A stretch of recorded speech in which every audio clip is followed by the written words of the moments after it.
A 27-year-old woman in Phoenix accepts a meal from a friend and vanishes the same night. Years later, hikers find her skeleton in the Arizona desert. No struggle. No answers. No one charged. Only the friend who walked her to a car and drove away. What really happened after that first bite?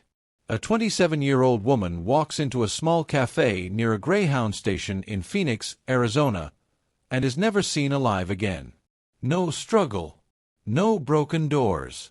No emergency call. Just a meal, quietly handed to her by a friend she trusted. Years later, hikers would discover what was left of her in the desert. Not a body, but a skeleton, buried where no one thought to search. This is not a story about a stranger. It's a story about how danger sometimes looks exactly like friendship. They would later say the moment Emily Carter disappeared didn't look like a crime. It looked like dinner. Emily was 27 and living in Phoenix, Arizona, saving every paycheck from her front desk job to finally move closer to her sister in Nevada.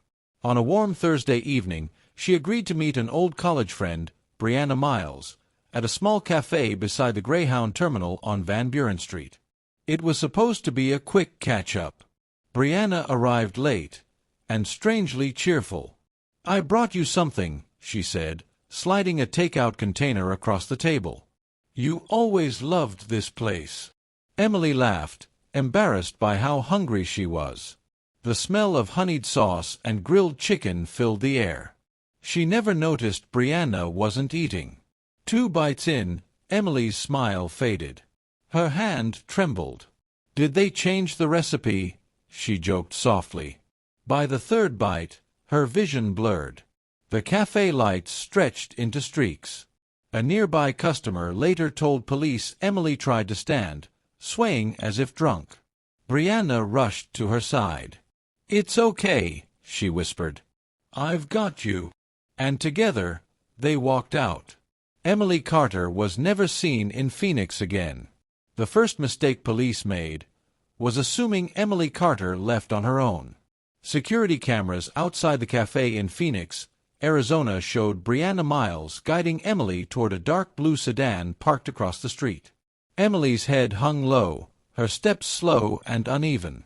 To anyone watching, it looked like a friend helping another friend home. But there was one detail detectives would notice years later. Emily never opened the car door. Brianna did. The vehicle wasn't registered to Brianna. It belonged to a short-term rental company near Sky Harbor Airport, paid for in cash and returned the very next morning. No GPS. No digital trail.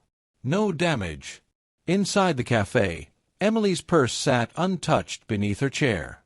Her phone buzzed twice that night. At 9:47 p.m., her sister in Las Vegas sent a message. "Did you make it home safe?" There was no reply. By sunrise, Brianna had already posted a smiling photo online, coffee in hand, captioned, "Back to real life." When police questioned her days later, Brianna's story was calm and simple. Emily felt sick. Emily wanted to be alone. Emily asked to be dropped off. No address. No witnesses. Just Brianna's word. 3 days after Emily Carter vanished, her phone finally spoke. Not through a call. Through a draft. Detectives recovered her device from beneath the cafe chair in Phoenix, Arizona, right where she had dropped it when she stood up too fast. The battery was nearly dead, but one unsent message remained on the screen. It was addressed to her sister in Las Vegas. "Something feels wrong with Brianna. If I don't text you later, please call me." The timestamp stopped at 9:31 p.m. 6 minutes before Brianna walked her to the car. Investigators asked Brianna Miles about the message during a second interview. She stared at the table, blinking slowly, then smiled in a way the detective later described as rehearsed.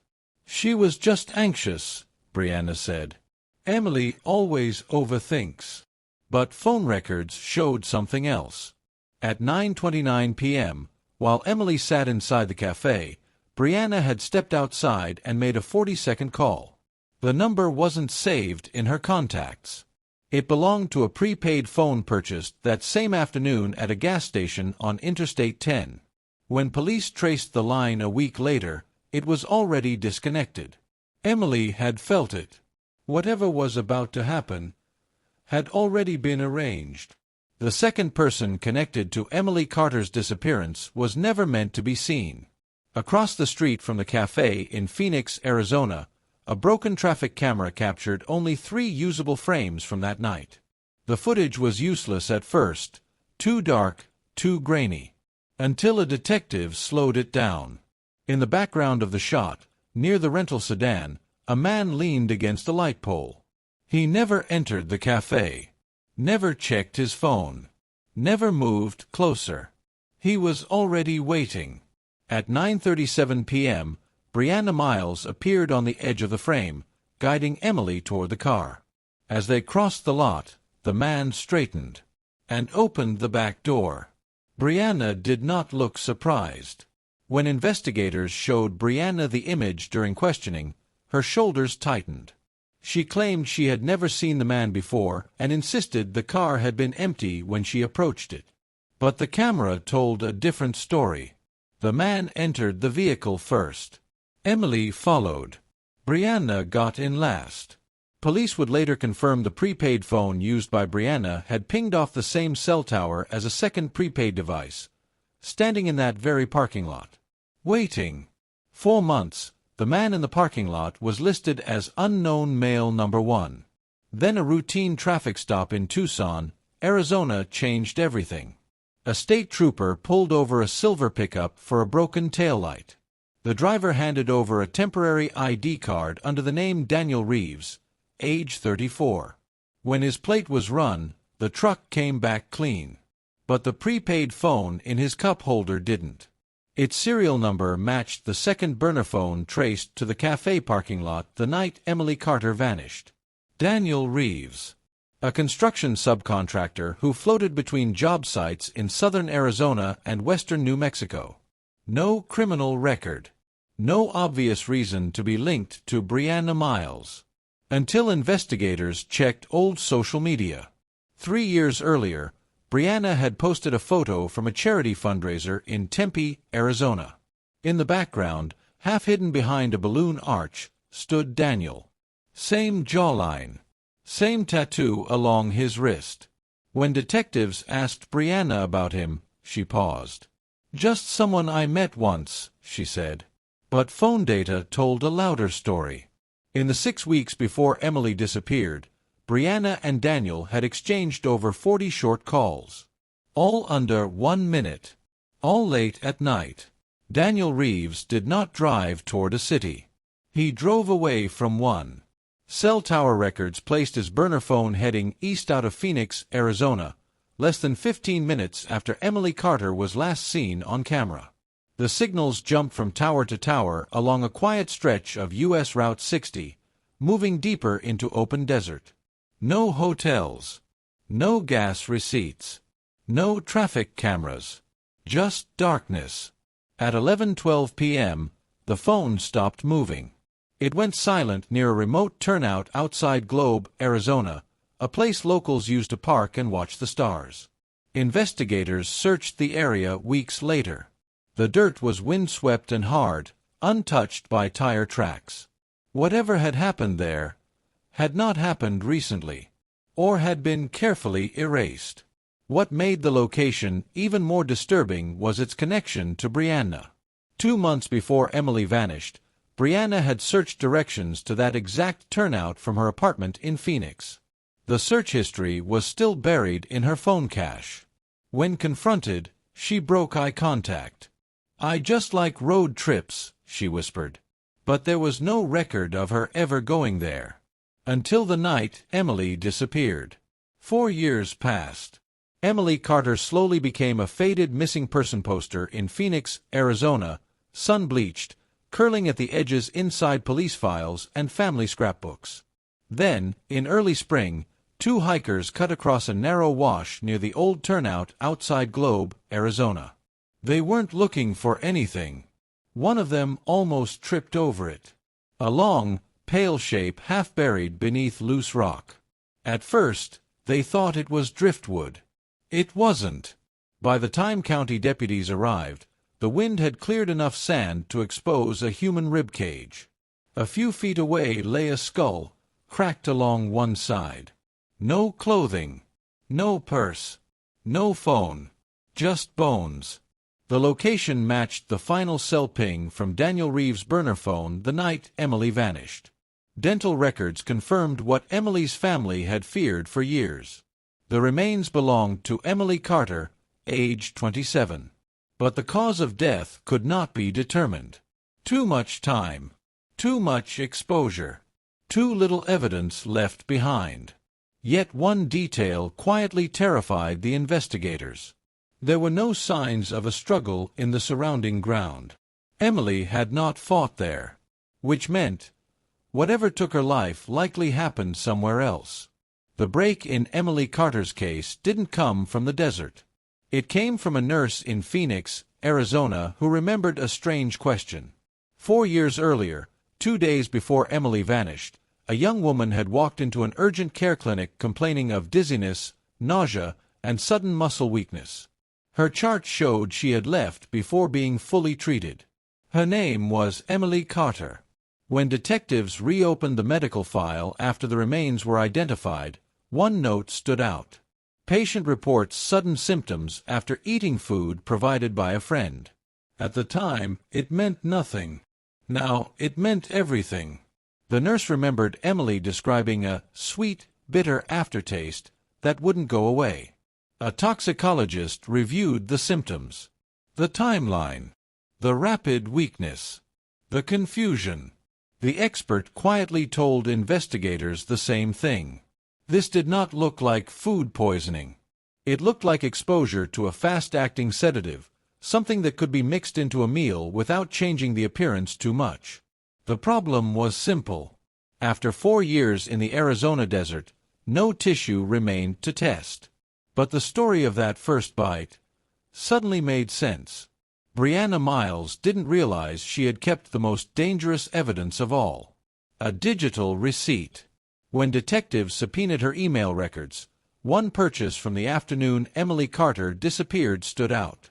A small neighborhood pharmacy in Mesa, Arizona. Time-stamped, 3:14 p.m. The receipt listed an over-the-counter sleep aid and a bottle of concentrated liquid antihistamine. Legal to buy. Easy to hide. But in large amounts, a toxicologist explained, it could cause intense disorientation, muscle weakness, and sudden loss of coordination. Exactly what witnesses described inside the cafe. Security footage from the pharmacy showed Brianna at the counter. Alone. No friend with her. No one forcing her. She paid in cash. When confronted, Brianna claimed she was buying medicine for herself. But her medical records showed no prescription, no history of severe allergies, and no follow-up purchase. There was something else. Minutes after leaving the pharmacy, Brianna had called Daniel Reeves. 43 seconds. The same pattern as every call before. Short, quiet, and perfectly timed. Brianna Miles asked for water before the interview began. It had been nearly 5 years since Emily Carter walked out of that cafe in Phoenix, Arizona. 5 years since anyone had said her name out loud in a room like this. Detectives laid the evidence across the table. The burner phones. The pharmacy receipt in Mesa. The traffic camera frames from the parking lot. The cell pings leading to the turnout outside Globe. Brianna nodded through all of it. Prepared. When they finally asked the only question that mattered, her answer came without hesitation. I was helping her, she said. She was sick. I panicked. But then a detective slid one last photo forward. The old fundraiser image from Tempe. Brianna and Daniel Reeves standing just a few feet apart. Not strangers. Not accidental. Connected long before Emily ever took that first bite. For the first time, Brianna's voice cracked. Still, she never said Emily's name. The case would go to court on conspiracy and unlawful death. But one truth will never be proven. What exactly happened to Emily between the cafe and the desert? Before you scroll away, remember this wasn't just a mystery. It was a 27-year-old woman in the United States who trusted a friend, took a simple meal in a public place, and never made it home. Emily Carter didn't disappear in the shadows. She vanished in plain sight, in a cafe, in a city full of people, in a moment no one thought to question. And for years, her family waited for a call that never came. No goodbye. No explanation. Only silence and bones in the desert. If this story unsettled you, it should. Because injustice doesn't always look violent. Sometimes it looks calm, polite, familiar. Sometimes it looks like someone you already know. Follow this page for more real case-inspired stories set in the USA. Stories that expose what can happen when trust becomes the weapon. Share this story so Emily's name doesn't disappear the way she did. And comment below. Do you believe the truth can ever fully come out when the only person who knows it refuses to speak?